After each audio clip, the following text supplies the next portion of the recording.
El verdadero ayuno y la victoria sobre la tentación y el pecado. Y creo que en este punto de lo que hemos estado aprendiendo todos nosotros, cada vez encontramos más esperanza y somos más conscientes de que nosotros no tenemos la capacidad de ganarle al pecado, de que no tenemos la capacidad de ser transformados a imagen y semejanza de Cristo. Y necesitamos aprender la manera de Dios como Él lo hace y como siempre lo ha hecho. Hemos aprendido a ser conscientes o vamos poco a poco entendiendo que necesitamos del poder del Espíritu Santo en nuestras vidas, que necesitamos crecer en la oración y que necesitamos incluir en nuestras disciplinas espirituales el ayuno, que es tan importante. Y creo que en la medida, no sé si lo perciben los que hemos venido este tiempo caminando todo esto, pero vamos viendo los resultados, ¿sí? O sea, no sabemos el Espíritu de Dios cómo obra, pero vemos que está obrando, ¿sí? Que está actuando, que nos está dando fe, que nos está cambiando por dentro, que nos está dando más conciencia de nuestro pecado, de cuánto necesitamos buscar de Dios. Y de alguna manera, como lo hace de dentro hacia afuera, entonces no nos sentimos obligados. No es algo forzado, sino algo que viene de adentro de Dios mismo. Entonces, antes de empezar el sermón, vamos a orar nuevamente. Amén. Padre, te damos tantas gracias, Dios mío, por esta mañana. Gracias por esta oportunidad tan grande que nos das de seguir aprendiendo de tu palabra, Señor. Gracias por tener tanta misericordia de nosotros, por tener tanta compasión, Padre. Y a pesar de lo mucho que nos hace falta para llegar a la estatura de nuestro Señor Jesús, tú no te rindes, tú nos sigues instruyendo, tú nos sigues capacitando, tú sigues aumentando nuestra fe, tú sigues obrando en nuestras vidas para que veamos esos pequeños milagros que el mundo necesita ver para creer en ti, Señor. Padre glorioso, te pedimos porque en esta mañana tu Espíritu nos acompañe, Señor. Que tu Espíritu nos ayude a enfocar nuestras mentes, nuestros corazones en tu palabra, Señor. Te pedimos, Padre, que nos ayudes a tener control sobre los pensamientos y podamos escuchar todo el tiempo, Señor. Que usemos nuestra voluntad para apartar lo que nos pueda distraer, Padre, de escuchar tu palabra. Te pido que bendigas a los hermanos que están acá, los que nos acompañan por Zoom, los que luego van a ver el sermón por el internet y cada persona, Señor, que va a escuchar de tu palabra, te pido que los bendigas con fe para creer lo que tu palabra dice, Señor. Padre, te amamos, te agradecemos tanto por tu amor y tu misericordia y en el nombre de nuestro Señor Jesús te oramos. Amén.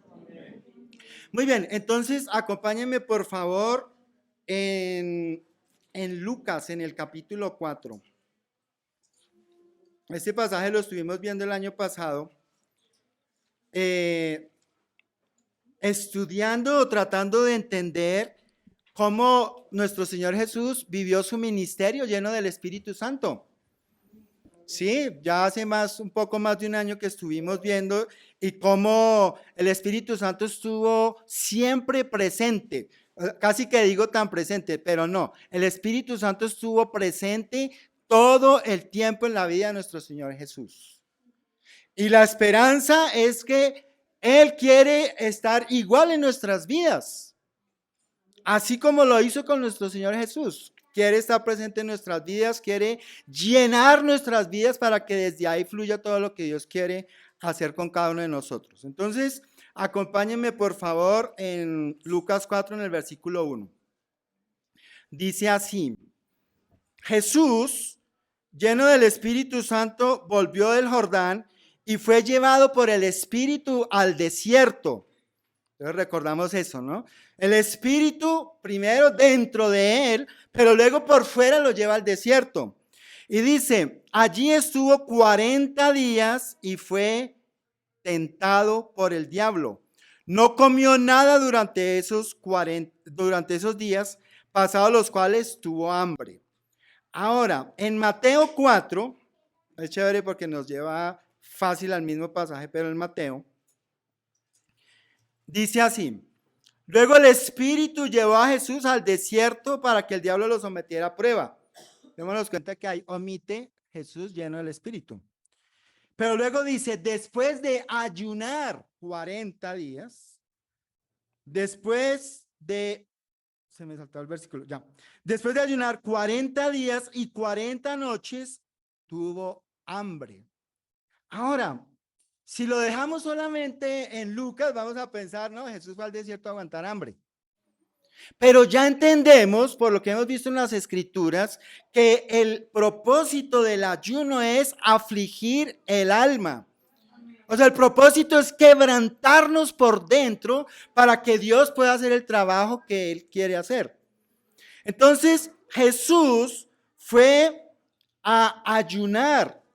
Y cuando yo medito en esos 40 días, Jesús ayunando en el sentido que dice en Levítico, que dice en el Antiguo Testamento, cuando lo vemos, entonces entendemos la magnitud de ese ayuno que está teniendo Jesús. Porque más adelante, ¿qué es lo primero que Él va a hacer? Va a llamar a los discípulos para que lo sigan. Y más adelante en Mateo, ¿qué hace? Inicia su predicación. Pero para poder hacer las dos cosas, Jesús necesita un corazón sensible a la necesidad de las personas en su entorno. O sea, Él necesita sentir el dolor de la muerte espiritual. Sentir que las personas están muertas espiritualmente y que necesitan ser resucitadas. Pero no solo eso. Los resucitados van a necesitar instrucción en la palabra de Dios, que es lo que van a ver en Mateo con el tema del Sermón del Monte. Necesitan la palabra de Dios que es viva, que es poderosa, que es eficaz, que puede entrar hasta lo más profundo de la persona y llevarla a Dios. Sin un corazón sensible, no hay esa posibilidad. O sea, Jesús está actuando desde la misericordia por la humanidad. Pero no solo la misericordia por los perdidos, la misericordia por los que están dentro. Porque todos nosotros necesitamos que la palabra de Dios sea real en nuestras vidas, que funcione. No que se quede, como hemos hablado tantas veces, en sermones, en enseñanzas que a la semana se olvidó. No, que se quede dentro de nosotros y que haga lo que Dios quiere que haga. Que nos transforme, que nos haga más como Cristo. Entonces, ahí ya vamos viendo lo que Él dice, ¿no? En la Escritura. Después de ayunar 40 días y 40 noches, tuvo hambre. ¿Sí? No sé ustedes cómo les ha ido con los ayunos una vez por semana. Pero al principio no le da hambre a la media hora. ¿Sí? O sea, al principio el hambre, el dolor de cabeza, el malestar, las luchas que hay en el transcurso del día cuando estamos empezando a ayunar un día. No es difícil, no es fácil. ¿Por qué? ¿Por qué tiene que ser difícil? Pues porque es que estamos batallando contra una parte de nosotros que se resiste a hacer la voluntad de Dios. Estamos entrando a atacar el mal dentro de nosotros mismos. Y nuestro cuerpo, como está acostumbrado a ser satisfecho de muchas formas, pues se va a resistir. Se va a resistir y nos va a dar dolor de cabeza. Yo recuerdo unos años atrás, me daba dolor de cabeza, me daba vómito, me daba debilidad, o sea, un montón de cosas al principio. Pero nosotros teníamos claro, si no desarrollamos esto en nuestras vidas, nuestro cristianismo no va a ser el que Cristo quiere que sea. O sea, necesita ser desarrollado. Jesús, Él tenía una impresionante fortaleza física, que de pronto tal vez un comparativo hoy día, algunos cristianos que han ayunado 40 días, pero los lamas por allá en el Tíbet, pueden ser los más cercanos. Pero yo creo que Él acepta nuestros inicios, así sea, no desayunando, no cenando, ¿sí? Pero apuntando a que queremos que el poder del Espíritu de Dios se libere totalmente, o sea, que esta naturaleza pecadora que nos impide agradar a Dios sea totalmente eliminada de nuestras vidas. Entonces, luego viene el versículo 3, el tentador, ahí en Mateo 4, el tentador se le acercó y le propuso: si eres hijo de Dios, ordena a estas piedras que se conviertan en pan. O sea, el tentador, Satanás, sabía con quién estaba hablando. Y él, como siempre, ¿no? Como vemos en el Génesis, una pregunta cauciosa. Si eres hijo de Dios. Si eres hijo de Dios, ordena que estas piedras se conviertan en pan. Jesús le respondió: escrito está. No solo de pan vive el hombre, sino de toda palabra que sale de la boca de Dios. Ahora, ¿a dónde nos refiere? En este punto debería ser fácil para nosotros ir a donde nos refiere la enseñanza. Vamos a ir a donde él nos refiere, a Deuteronomio 8. Creo que esta es una de las escrituras que más me ha ayudado a entender mi necesidad de la palabra de Dios. Deuteronomio 8:1. Y eso nos tiene que conectar no solo con Deuteronomio, sino con todo Éxodo, para poder entender lo que Jesús está diciendo ahí. Entonces, dice así, versículo 8. Están los hebreos a la orilla del Jordán. Esta generación que sobrevivió, los hijos de los que salieron de Egipto, están a punto de heredar, de ir a conquistar la tierra prometida. Moisés les da su discurso, el sermón. Y parte de ese sermón les dice: cumple fielmente todos los mandamientos que hoy te mando para que vivas, te multipliques y tomes posesión de la tierra que el Señor juró a tus antepasados. Ahora el versículo 2. Recuerda que durante 40 años el Señor tu Dios te llevó por todo el camino del desierto y te humilló y te puso a prueba para conocer lo que había en tu corazón y ver si cumplirías o no sus mandamientos. Te alimentó y te hizo pasar hambre, pero luego, te humilló y te hizo pasar hambre, pero luego te alimentó con maná, comida que ni tú ni tus antepasados habían conocido, con lo que te enseñó que no solo de pan vive el hombre, sino de todo lo que sale de la boca del Señor. Yo no he tenido la oportunidad de estar en un desierto, así 40 años. Pasamos por un desierto en Venezuela 2 horas. Pero no hemos tenido esta experiencia. Pero sí he tenido la experiencia de estar en desiertos espirituales. Y este desierto es una imagen de un desierto espiritual. Y cuando uno está en el desierto espiritual, pues lo que quiere es salir rápido. ¿Sí? Y Jesús, Dios está diciendo por medio de Moisés: mira, durante 40 años el Señor tu Dios te llevó por todo el camino y te humilló. Y saben, la palabra en hebreo acá para humilló es la misma para afligir. Es la misma palabra para ayunar. La misma palabra. Entonces, ¿qué es lo que hizo Dios cuando llevó a los hebreos al desierto? Los llevó para afligirlos, para humillarlos, para que ellos entendieran que necesitaban de su palabra para tener la verdadera vida. Ahora, en nuestra práctica, en nuestro diario vivir, ¿cuándo se da eso?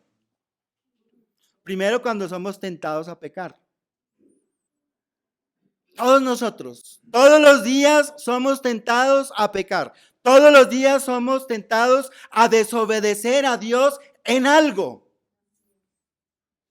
Si no somos conscientes de que Dios permite que estemos ahí para que salga nuestro corazón y se exponga nuestra necesidad de la palabra de Dios, entonces lo único que vamos a aspirar es, Señor, sácame de este problema. Si estamos casados, entonces, Señor, por favor, cambia a mi esposa, cambia a mi esposo. Estoy cansado, no tengo fuerza, quisiera separarme, quisiera huir de esta familia. Y Dios está diciendo, no, te estoy humillando. Para que tú entiendas que tú no tienes la capacidad como persona de amar a tu esposa. Tú como persona no tienes la capacidad de amar a tu esposo en los términos que Jesús dice. Te estoy afligiendo, te estoy causando dolor para que entiendas que necesitas de la palabra de Dios. Si nosotros no entendemos esto, vamos a desgastarnos tratando de cambiar al otro. No funciona así, nunca ha funcionado. Y todos hemos pasado por eso y nosotros lo hemos compartido con los matrimonios. Vivimos esa etapa. Tú eres la culpable. Y recuerdo recién casados llegando a los tiempos de discipulado y siempre le tocaba hablar primero al hombre, ¿no? Entonces era la oportunidad para decir lo terrible que es mi esposo. Y yo soy el bueno. Y luego le toca a la esposa y lo mismo. ¿Sí? Nos tomó años entender, ese no es el camino. Y hablamos en otras oportunidades, Mateo 7, del 1 al 5, nos enseña a mirar hacia adentro. Pero no nos hemos entrenado en mirar hacia adentro y mucho menos en ser conscientes de nuestra propia maldad. Y entender que tratamos de construir desde nuestra naturaleza pecadora algo que es divino como el matrimonio. Pero entonces, no solamente con el matrimonio, los pequeños desiertos con los hijos. Los desiertos con los hijos que entran a la adolescencia y de repente cambiaron. Me cambiaron el chino, me cambiaron la china. Ya no son iguales. Ya son respondones. Andan cuestionando todo lo que decimos. Hasta se atreven a criticarnos. Nos juzgan. Y desde ahí, cuánta inseguridad aflora de los papás, ¿no? ¿Cómo así que mi hijo de 12 años, de 13, de 15, de 18 me está cuestionando? Yo soy la autoridad en esta casa. Está diciendo que no, se está resistiendo a mi autoridad. Y sin entender que estamos en un desierto, entonces ¿qué hacemos? Tratamos de cambiarlos. Y muchos manipulan a sus hijos para que cambien. Olvidan que tienen que mirar adentro. Que no tienen la capacidad de amar a su nuevo hijo. Que el primero que necesita ser transformado como padre es uno mismo, como padre la madre, para poder amar al nuevo hijo que tiene muchas necesidades que ni siquiera él las entiende, pero necesita a alguien que lo ame donde está y no que le esté señalando su pecado. Dejó la cama extendida, no lavó la loza, no cumplió con sus deberes. ¿Y qué hacen muchas mamás? Señalan, eres desordenado, tú no colaboras, o sea, son unos vocabularios que merman el ánimo de un chico o una chica. ¿Por qué? Porque no entienden que Dios los llevó a un desierto para que miraran hacia adentro y entendieran que están necesitados de la palabra de Dios. No de que la otra persona cambie. Acá él dice, y es difícil, ¿no? Te humilló y te puso a prueba para conocer lo que había en tu corazón. No es fácil mirar hacia adentro. Tenemos que entrenarnos. Mirar hacia adentro de nuestro corazón. conectar con nuestros pensamientos mundanos y paganos, que son los que tratan de controlar nuestras vidas, y someterlos a Cristo. No, creo que hay un engaño de Satanás entre nosotros, y es que creemos que porque somos cristianos, todo lo que pensamos es correcto. Es una mentira. Tenemos una naturaleza pecadora y Jesús en Mateo 4 y Lucas 4 nos dice eso. Él tenía una naturaleza humana como la nuestra. Y nos damos el gusto de prestarle más atención a los pensamientos que provienen de nuestra naturaleza pecadora que a los que provienen del Espíritu. Y en muchos casos ni siquiera conocemos lo que proviene del Espíritu, porque si no hay estudio de la palabra de Dios, ¿cómo sabemos? Entonces les dice, los puso a prueba para conocer lo que había en su corazón y ver si cumplirías o no sus mandamientos. ¿Cómo vamos a obedecer la palabra de Dios si no la conocemos? En el caso de ellos habían recibido la instrucción. ¿Sí? Pero conocer la palabra de Dios no es limitarnos a escuchar los sermones en la iglesia. No, esto es solamente una pequeña parte. El trabajo de conocer la palabra de Dios es personal, es individual. Los sermones ayudan un poquito como a dar algo de dirección. Pero los sermones que predicamos cada domingo no son toda la palabra de Dios que cada uno de ustedes necesita para vivir. No pueden pretender alimentarse solo de los sermones los domingos. Tampoco pueden pretender alimentarse de las muchas enseñanzas que encontramos hoy día, que son muy buenas, ¿sí? ¿Por qué? Porque eso es lo que una persona aprende en su propio caminar. Pero la palabra de Dios que funciona para cada uno de nosotros es la que cada uno va desarrollando en su propia vida. Entonces, ahí algunos tendrán que cambiar ese paradigma de sentirse satisfecho solamente con leer la Biblia. No, ya no estamos ahí. O sea, si llevamos más de un año como discípulos, ya no es leer la Biblia. Al principio decíamos o nos enseñaban, tienes que leer la Biblia por lo menos 30 minutos al día. Pero eso era solo para desarrollar el hábito de leer. Pero con el paso del tiempo, si estamos leyendo para cumplir con esa regla del principio, estamos fritos. No funciona.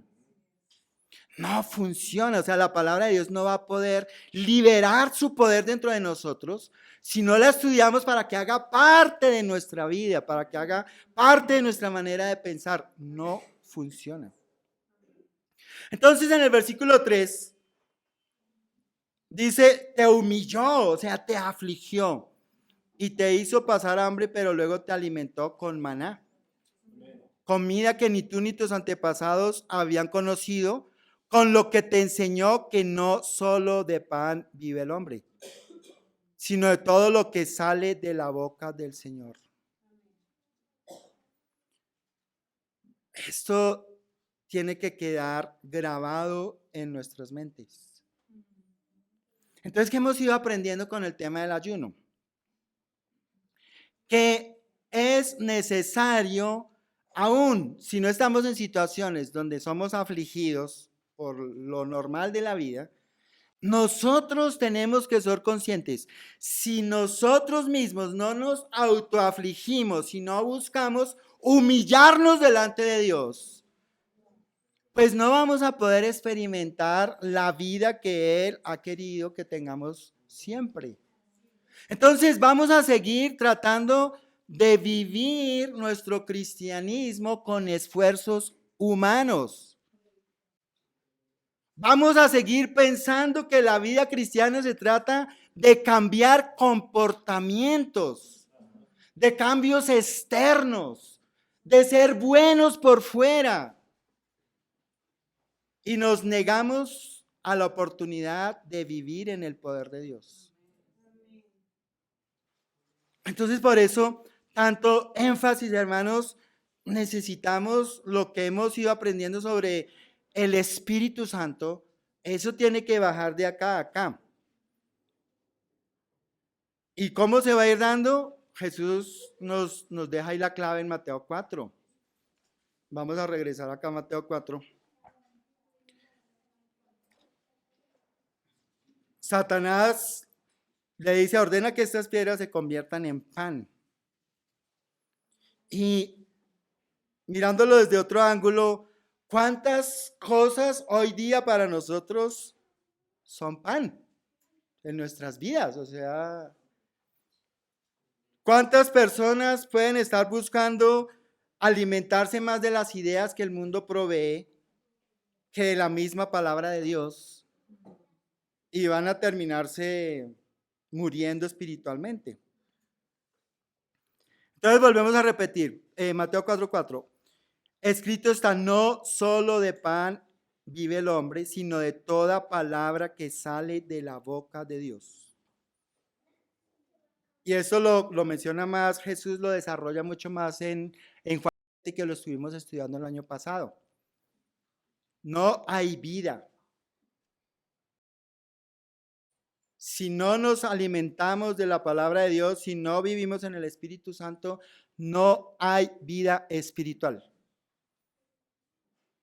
No existe la vida espiritual sin la palabra de Dios y sin el Espíritu Santo. Luego dice el versículo 5.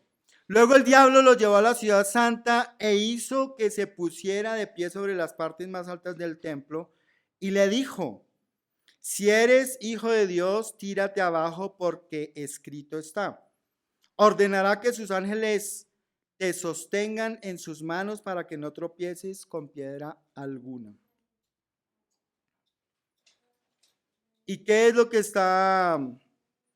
de qué está hablando ahí la escritura? De cómo Satanás también te va a poner a prueba para que tú pongas a prueba a Dios. O sea, tal vez nosotros no pensamos mucho en eso. En Deuteronomio, a ver, en el capítulo 6, entenderlo. Entonces, miren lo que dice acá, versículo 13. Teme al Señor tu Dios, hace parte del mismo discurso. Teme al Señor tu Dios, sírvele solamente a Él y jura solo en su nombre. No sigas a estos dioses de otros pueblos que te rodean, pues el Señor tu Dios está contigo y es un Dios celoso. No vaya a ser que su ira se encienda contra ti y te borre de la faz de la tierra. Ahora en el versículo 16 dice, no pongas a prueba al Señor tu Dios como lo hiciste en Masá. ¿Recuerdan lo que pasó en Masá?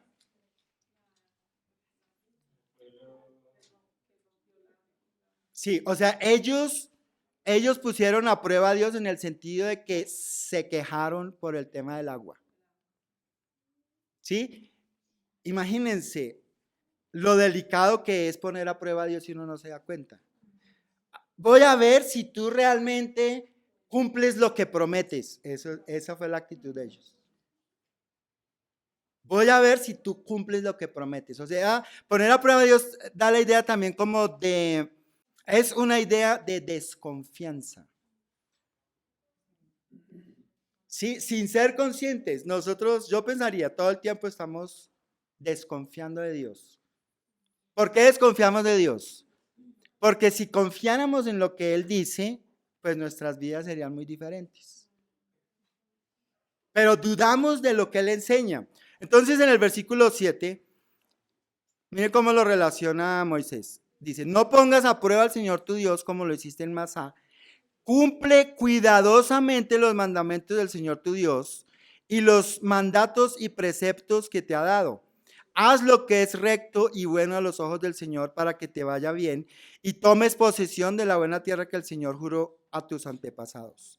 El Señor arrojará a todos los enemigos que encuentres en tu camino, tal como te lo prometió. En otras palabras, necesitamos ser conscientes de que si Dios promete algo, hay que creerle. Si en su palabra Dios dice que va a producir algo en nuestras vidas, hay que creerle. Ahora, ¿cuál es la realidad de nosotros? No somos conscientes de que necesitamos decirle a Dios, ser honestos, creo que eso sí estaría bien. Señor, la verdad yo no creo eso que ahí dice. Pero siendo honestos, ¿sí? O también en la honestidad decir, sabes que yo sé lo que dice, pero no quiero obedecer. No quiero obedecer. Pero no me quiero quedar ahí. Ahí es donde yo estoy. O sea, no quisiera obedecer lo que tú dices. Más adelante cuando Jesús empieza a predicar, por ejemplo, habla del enojo. ¿Quién quiere ser esclavo del enojo? Ninguno. Pero, ¿por qué muchos, sabiendo la escritura, aún son esclavos del enojo? Porque no han creído. Porque están poniendo su confianza en su capacidad para poder ser transformados. No le están creyendo. O algunos que ya saben, no están buscando que su corazón se quebrante a punto de que sientan dolor cuando se enojan e insultan a alguien en la familia. Entonces, es algo radical lo que él está diciendo. O sea, dice, si eres hijo de Dios, tírate abajo porque escrito está, ordenará que sus ángeles te sostengan en sus manos para que no tropieces con piedra alguna. O sea, nuestro camino nunca va a ser el que nos lleve a Dios. O sea, nuestra manera de hacer las cosas. Solo hay una manera de construir una vida cristiana en los términos de Cristo y es la manera de Dios, no la nuestra. No son nuestras ideas que Satanás está tratando como de decirle a Jesús, mira, tú puedes irte por otro lado, igual va a funcionar. No. Tampoco es desde la motivación que proviene de mi naturaleza pecaminosa. Y es algo que tampoco nosotros estamos acostumbrados a meditar. ¿Qué es lo que me está motivando a hacer lo que hago? ¿Por qué yo hago esto? Nunca pensamos en eso. Y podemos estar siguiendo ideas que no son de Dios, convencidos de que yo, porque soy cristiano, entonces voy bien. Entonces luego dice, terminamos el versículo 7, dice, no pongas a prueba al Señor tu Dios, contestó Jesús. De nuevo el versículo 8, lo tentó el diablo llevando la montaña a una montaña muy alta y le mostró todos los reinos del mundo y su esplendor.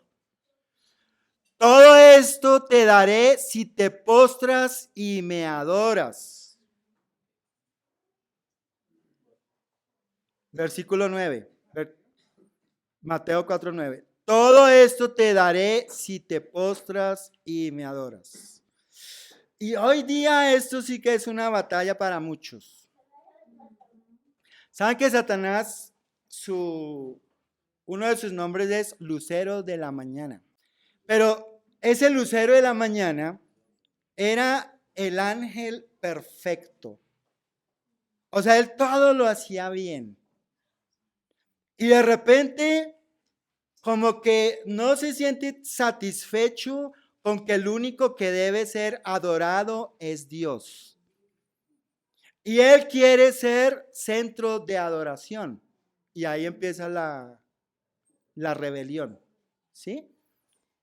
Ahora, cuando pensamos esa idea, lo que está diciendo acá, si te postras y me adoras, fácilmente se puede meter en la iglesia. ¿Cuándo? Cuando nosotros pensamos que lo que hacemos lo hacemos para ser alabados por las personas.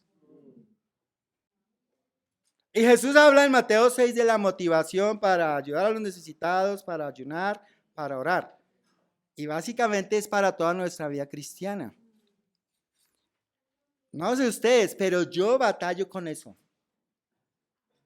Esa es una de las batallas más fuertes con las que yo tengo que lidiar. Con la tentación de hacer un lado a Dios y yo ser el centro.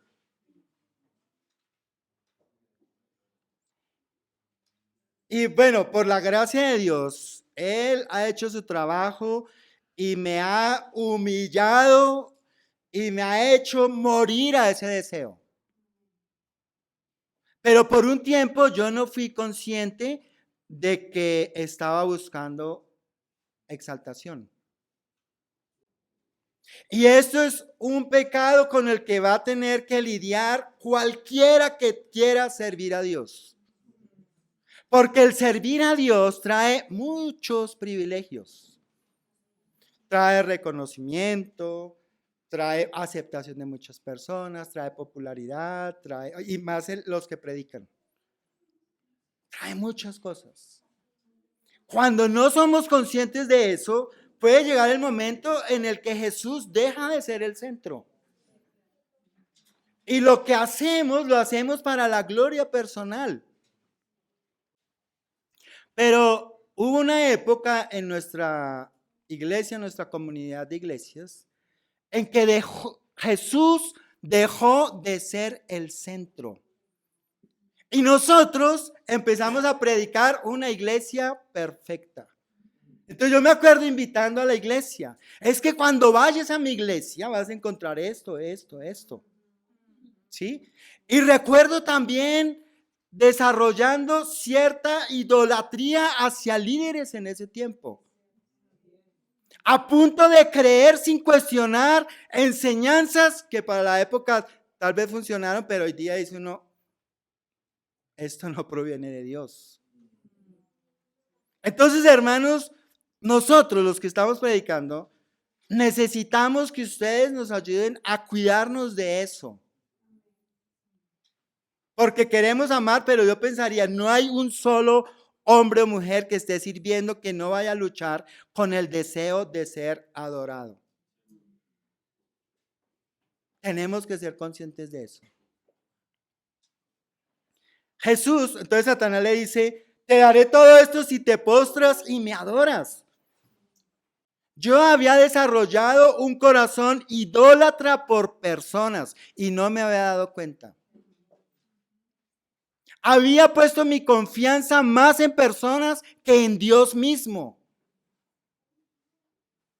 Cuando vi esto, creo que fue más de una semana, entré como en un hueco profundo del que creía que no iba a salir.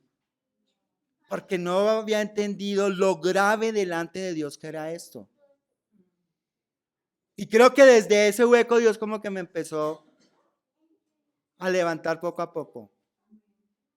A darme a entender que Él es el centro.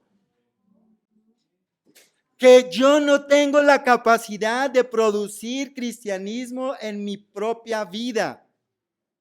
No tengo esa capacidad. Entonces, que si Dios hace algo en mi vida, es solamente para su adoración.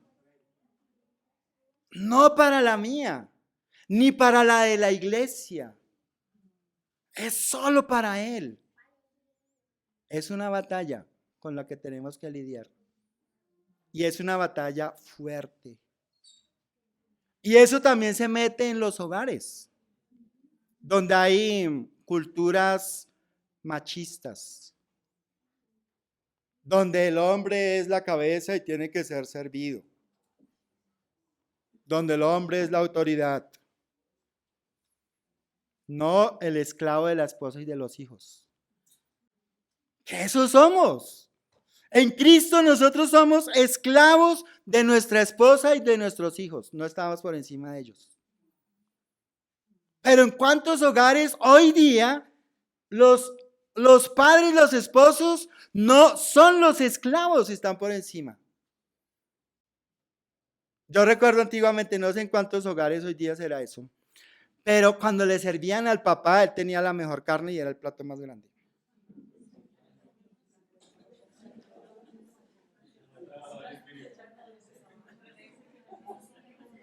Nosotros, creo que Dios nos favoreció esa práctica, porque no vivimos eso y siempre servimos igual.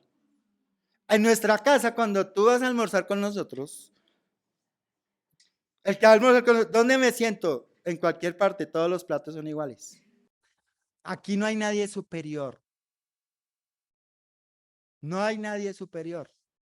Pero qué difícil es eso. Sí, qué difícil es entender uno como esposo, como padre, es el esclavo de su esposa y de sus hijos. No es autoritarismo, no es que soy la autoridad acá y me tengo que imponer. No, no es por ahí. Eso es influencia de Satanás, que somos superiores aún en nuestras propias casas. Entonces, Satanás le dice a Jesús, te daré todo esto si me postras y me adoras. Yo pensaría, cuando nosotros no nos vemos como esclavos de los demás, como sus siervos, sin darnos cuenta estamos adorando a Satanás. Porque nosotros no podemos ser el centro de adoración en ninguna parte. Entonces Jesús, ¿qué le dice? Vete, Satanás, porque escrito está, adora al Señor tu Dios y sírvele solamente a Él. Ese versículo tiene que estar presente en nuestras mentes todo el tiempo. Y ahora que estamos entrando en esta disciplina del ayuno, tiene, tiene que nuestro espíritu anhelar vivir ahí. Lo que está diciendo Jesús, adora al Señor tu Dios y sírvele solamente a Él. Ninguno de nosotros es centro de adoración. La iglesia no es centro de adoración. Ningún predicador es centro de adoración. Solamente Dios, solo Cristo. Y yo les animo a que esta semana puedan revisar en sus corazones, repasar esto que vimos en Mateo 4 y que cada uno deje que el Espíritu Santo lo filtre, que entre con temor y temblor a como esa iluminación que viene de Dios. Que entren conscientes de que debe haber dolor si vieron esos pecados. Si esos pecados están en sus vidas, sus corazones necesitan ser quebrantados. Porque no es aceptable para Dios. Y yo estoy seguro, hermanos, ¿qué fue lo que vino después? Jesús empieza a predicar. Es como en un proceso de limpieza profunda, que creo que en mi caso empecé unos meses atrás que compartimos cuando miraba Juan 2 y veía que Jesús pelea, saca a los fariseos del templo y les dice, mi casa será llamada casa de oración. Y ahí es donde yo empiezo a darme cuenta, evalúo mi casa, pero primero me evalúo yo como cabeza de la casa, cómo estoy, raspado. ¿Cómo está mi familia? No estamos siendo casa de oración para Dios en los términos que Él dice. ¿Sí? Esos dos aspectos, solamente.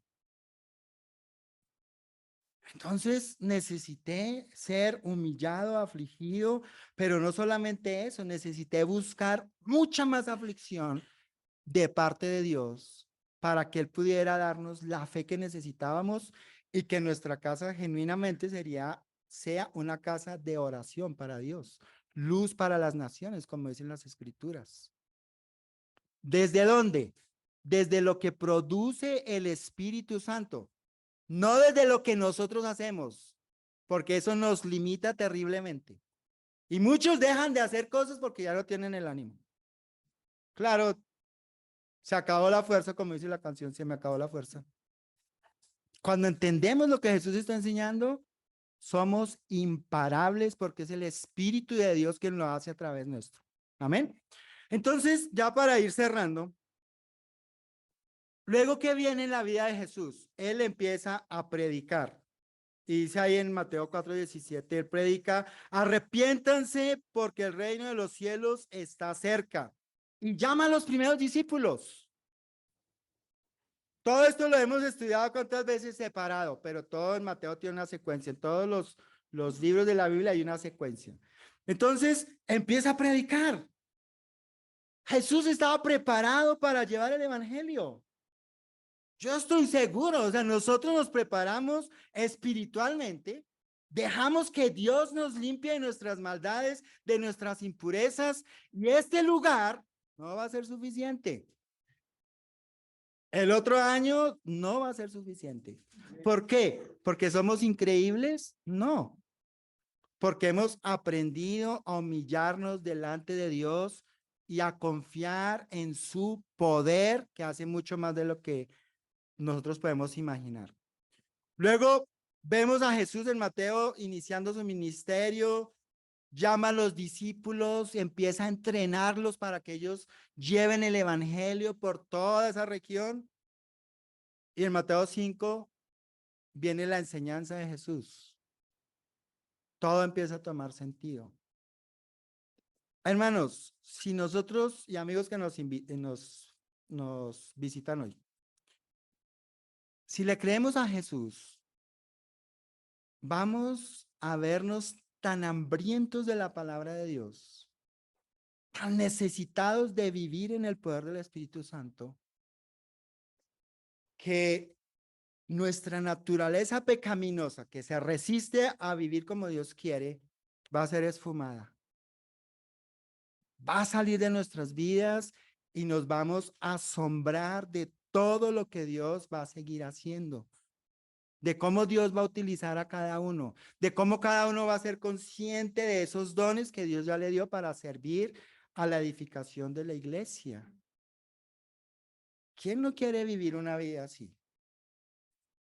Entonces, para terminar, el verdadero ayuno y la victoria sobre la tentación y el pecado nos va a llevar a Dios. Nos va a conectar mucho más con Cristo, nos va a conectar más con el Espíritu. Va a abrir nuestra mente para que entendamos las Escrituras en los términos de Dios. Y eso trae no solamente esperanza para nosotros, sino para todas las personas en nuestro entorno, para nuestras familias, los vecinos, las ciudades donde estemos. Porque vamos a ver el actuar de Dios como nunca imaginamos que podría darse. Amén. Bien, entonces vamos a tener una oración y tomar la Santa Cena. Amado Padre Celestial, te damos tantas gracias por esta mañana, Señor. Gracias por tu palabra, Dios mío. Gracias por afligir nuestros corazones. Gracias por seguir exponiendo nuestro pecado, nuestra maldad, Señor. Gracias porque en tu misericordia no te has rendido con nosotros. Padre misericordioso, te damos gracias por nuestro Señor Jesús. Gracias, Señor, porque Él entregó su vida para que nosotros fuéramos salvados, para que tuviéramos la esperanza de tener una vida como la que Él tuvo, para que fuéramos sal y luz en este mundo de oscuridad en el que estamos. Padre, ayúdanos a creer lo que creía nuestro Señor Jesucristo. Ayúdanos a ver tu palabra como tú la ves. Ayúdanos a vernos tan necesitados de ti como Él se veía todo el tiempo. Gracias por todas las aflicciones que has traído a nuestras almas durante todos estos años. Gracias por las aflicciones en las que estamos. Y gracias por los ayunos que haremos para honrarte y alabarte, Señor. Para buscar tu sabiduría, para buscar corazones sensibles al pecado, Señor. Gracias, Padre Santo. Padre, te damos gracias por el cuerpo y la sangre de Cristo. Porque sin el cuerpo y la sangre de Cristo, no tenemos vida espiritual. No es posible la vida en el reino de los cielos sin tu palabra y tu poder, Señor.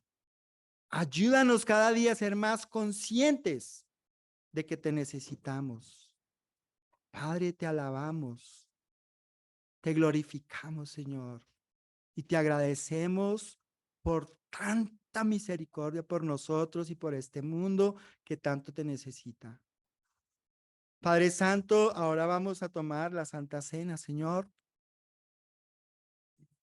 Y te rogamos que nos des conciencia de lo necesitados que somos de ti. Que traigas a la luz nuestra maldad para que sea crucificada nuevamente, Señor. Que aflijan nuestros corazones, que los quebrantes, para que podamos experimentar el consuelo que proviene de ti, tu perdón, tu gracia y tu misericordia. Gracias, Señor. Te agradecemos y en el nombre de nuestro Señor Jesús te oramos.